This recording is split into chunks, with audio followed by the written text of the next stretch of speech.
see it on the telly when they open the door. You know, people have been queuing since the night of Christmas, you know, to sort of get in there and get their I don't know, what's a really rare animal? Panda. So they can get their panda fur coat or something knocked down from 100 grand to 50 grand, you know, this kind of stuff.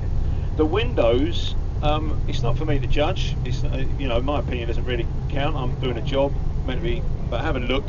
And in fact, actually, they pulled them down because they're getting rid of the Christmas ones. Is it shut? It is, I think, today. Let's have a look. Yeah, so it's tomorrow the mayhem starts. That bloke there with the map, look, his wife's saying, I told you it was closed. There we are, big major domestic going on that side. And Harrod, you know, he was quite an interesting chap, the original Harrod, back in the 19th century.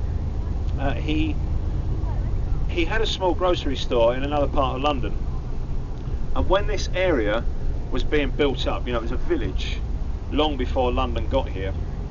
And in the 19th century, what happened is it started to become an area of people moving into purpose-built, you know, sort of nice houses. It was always been a fashionable area here since day one. He bought some land up, built the shop, and in 1902 he put an escalator in it. Now we didn't have one, didn't have any escalators at all, except for one in a nearby tube station called Earl's Court. And what happened down at Earl's Court when it went in, Harrod made a note of this. He put this escalator in, first one in England, and nobody would go on it. So what they did down at the tube station is they hired a war veteran with a wooden leg. And it sounds like I'm making this up as I'm going along, but it's true.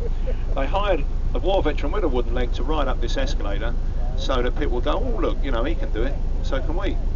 You've got to appreciate it will be like today, you know, can you imagine saying to somebody in 1902, oh, there be a moving staircase. And somebody going, yeah, right mate, yeah, sure. It'd be like someone saying to us, you're going to Harrods today, and someone goes, oh, we've got this thing from Star Trek, this transporter, just get in, we'll take you up to the 5th floor. We'll break all your molecules down and put you back together again.